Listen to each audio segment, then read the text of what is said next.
Hello tout le monde, juste un petit message de prévention juste avant la vidéo pour vous prévenir. J'ai tourné la vidéo dehors, mais je me suis rendu compte durant le montage que il y avait des problèmes de son. Il y a de temps en temps des petits bruits de vent, on entend un peu le vent, et aussi de temps en temps ma mère en fond sonore. Mais c'est pas durant toute la vidéo, c'est vraiment par moment, et c'est pas dérangeant que ça, on m'entend très bien. Donc du coup j'ai préféré laisser la vidéo comme ça. Sur ce, je vous souhaite un bon visionnage et je vous fais de très gros bisous et je vous dis à très vite. Hello tout le monde, j'espère que vous allez bien. Je vous retrouve pour une toute nouvelle vidéo. Alors comme vous avez vu, je tourne sur ma terrasse. J'ai profité qu'il fasse beau pour vous tourner de la vidéo dehors. Donc du coup, je m'excuse d'avance s'il y a un peu de contre-jour, mais si j'ai un peu l'air d'une double face. Mais bon, ce qui compte, c'est le contenu. Alors c'est parti. Aujourd'hui, je vais vous faire une vidéo qui me tient particulièrement à cœur et qui est assez particulière pour moi, puisque je vais vous parler d'un bouquin, enfin d'une duologie qui me tient particulièrement à cœur. Si vous me suivez sur Instagram, je pense que très très clairement, vous savez très bien, ça ne sera pas une surprise du livre. Le livre ne sera pas une surprise puisqu'il s'agit de la duologie de Marie Monnier, de Deux épées contre le mal. Du coup, je vais me reculer un petit peu. Voilà, donc le tome 1 qui est tout simplement magnifique et le tome 2 qui est tout autant. Mais le contenu est tout aussi bien que la couverture. Donc du coup, je vais vous en parler plus dans le détail. Alors c'est parti. Comme vous aurez tendance à le voir au cours des vidéos, je suis vraiment une quiche pour résumer les histoires. Et du coup, Marie m'a fait l'énorme plaisir de me permettre de vous partager le thriller de la duologie dans ce bouquin. Alors, plutôt que de le résumer comme une quiche, je vais vous laisser d'abord regarder le thriller et je vous retrouve juste après.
Alors, il y a de ces livres qu'on ne peut pas expliquer pourquoi on les aime autant. Et pour moi, Deux épées contre le mal en fait très très clairement partie.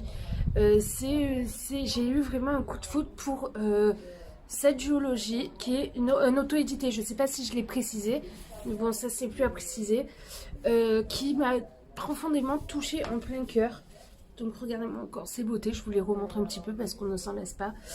Et j'ai eu littéralement, c'est une des plus belles expériences de lecture pour moi en tant que lectrice. Je ne plaisante à peine.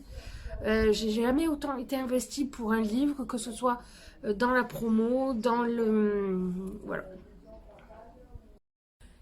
Dans ce tome-là, on va découvrir Ariana qui a des sortes de visions et de l'autre côté, Jaden qui va avoir une soif de vengeance.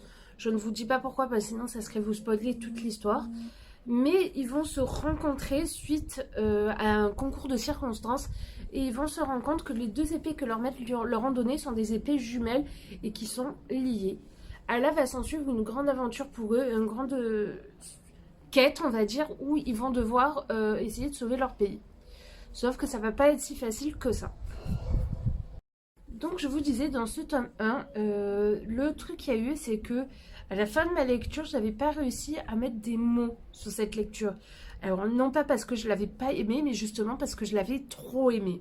Oui, je sais, c'est paradoxal, je suis pas sûre que quelqu'un vous ait déjà dit ça, mais j'avais du mal à dire pourquoi je l'avais autant aimé, et je me rends compte que il y avait plusieurs points qui ont fait que j'ai autant aimé. Le premier point, c'est les personnages et leur évolution.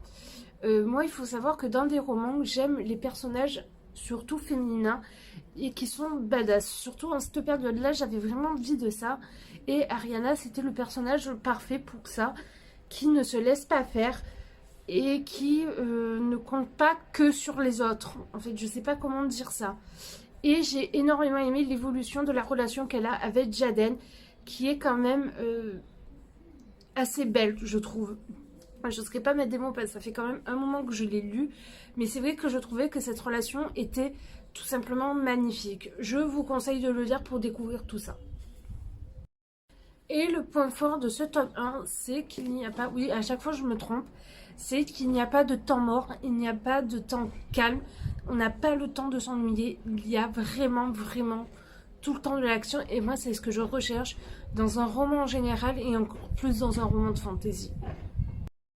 En ce qui concerne le tome 2, ben, l'histoire prend un niveau au-dessus, très très clairement. Si je devais d'ailleurs choisir entre le tome 1 et le tome 2, ben, mon préféré serait le tome 2, clairement. Mon petit chouchou, parce que même si j'ai vécu pas mal d'émotions fortes avec ce tome-là, là ça a été le niveau au-dessus. Je suis clairement passée par toutes les émotions. Déjà, avant de parler de ça, le point positif, c'est qu'on découvre un autre royaume, très très clairement. Et qu'on va découvrir en l'occurrence de nouveaux personnages qu'on a entreaperçus à la fin du tome 1. Et les relations entre différents personnages vont énormément évoluer. Et c'est d'ailleurs ce qui m'aura mis les nerfs un peu en pelote. Je me suis énervée, je me suis trop énervée dans ce tome-là, c'était pas possible. Quand j'y repense, je suis encore énervée. Donc clairement c'est un petit coup de cœur. J'ai un vrai coup de cœur pour ce tome 2. D'ailleurs, c'est la première fois que ça m'est arrivé. Je suis carrément tombée amoureuse d'un personnage de livre. Voilà, c'est tout. C'est tout ce que j'avais à dire. Donc clairement, l'action est plus présente dans ce tome 2. Bien que l'action était déjà ultra présente dans le tome 1, c'est pas ce que je dis. Mais ce que j'ai ressenti, moi, c'est j'ai eu l'impression, moi, en tant que lectrice. Alors c'est qu'une impression, je dis pas qu'elle s'est pas fait plaisir dans le tome 1. Mais je trouve que Marie, dans ce tome-là, c'est un peu plus lâchée. Pour moi, de mon point de vue, et ça a fait que ça a pris en intensité pendant ma lecture, je l'ai ressenti. La deuxième chose que j'ai aimée, c'est l'épaisseur. Non, je déconne, je sais plus.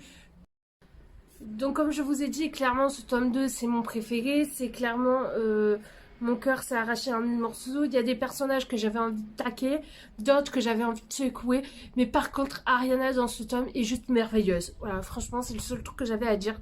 Je veux pas rentrer trop dans les détails dans ce tome parce que je veux ni vous spoiler le tome 1 ni le tome 2, mais juste foncez. De toute façon, il faut que vous foncez les lire ces livres. Vous avez l'occasion, c'est en confinement, donc vous avez plus d'excuses. De manière générale, sur cette duologie, ce que je peux vous dire, c'est que je ne m'attendais pas à vivre une aussi belle aventure avec cette duologie. C'est vraiment, je suis passée, que ce soit dans le tome 1 ou dans le tome 2, par toutes les émotions. Pour vous dire la vérité, quand j'ai fermé le tome 2, j'avais l'impression de quitter mes amis. Franchement, honnêtement, j'en avais les larmes aux yeux. J'ai comme laissé, en tant que lectrice, je sais pas comment vous expliquer, une part de moi dans ma lecture. J'ai l'impression que le livre nous appartenait un petit peu en tant que lecteur, qu'on était un peu des petites souris et qu'on était avec Ariana, Jaden et toute la bande et qu'on vivait l'aventure avec eux. Et ça m'a fait clairement mal au cœur de quitter cet univers. Cependant, Marie nous prépare de belles surprises puisque déjà, premièrement, elle va nous sortir une intégrale des 2 tomes reliés. Donc, si vous voulez voir la couverture, je vous invite à aller sur son compte Instagram que je mettrai en barre d'infos. C'est vraiment, la couverture, elle est vraiment sublime. Déjà que je les remontre, ces 2 couvertures sont magnifiques.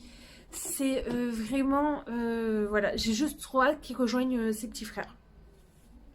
Et l'autre bonne nouvelle que m'a confirmé Marie, c'est que l'univers de 2 épées contre le mal ne se termine pas là, puisqu'elle nous prépare un recueil de nouvelles pour en apprendre un peu plus sur les personnages.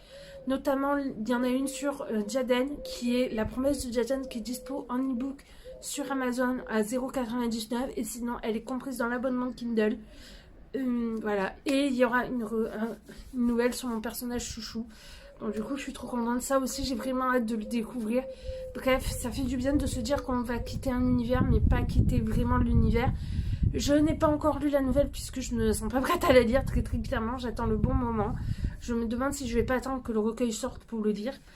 Donc du coup voilà en ce qui concerne l'actu pour Deux épées contre le mal. Sur ce, j'espère que cette vidéo vous aura plu. J'ai fait de mon mieux pour vous donner envie de découvrir cette duologie, cette saga, celle qui m'a donné envie de m'intéresser à l'auto-édition et qui a fait que quelque part cette chaîne existe. J'espère que donc la vidéo vous aura plu. N'hésitez pas à me laisser un petit pouce bleu, un petit commentaire. Ça me fera toujours plaisir. En attendant, moi je vous retrouve sûrement vendredi prochain. Je vous fais d'énormes bisous. N'hésitez pas à me rejoindre encore une fois, je vous le dirai jamais assez, sur Instagram, où je vais essayer de produire du contenu différent d'ici. Sur ce, je vous fais de gros bisous et je vous dis à très vite. Donc pour cette première vidéo, j'ai décidé de parler d'une duologie.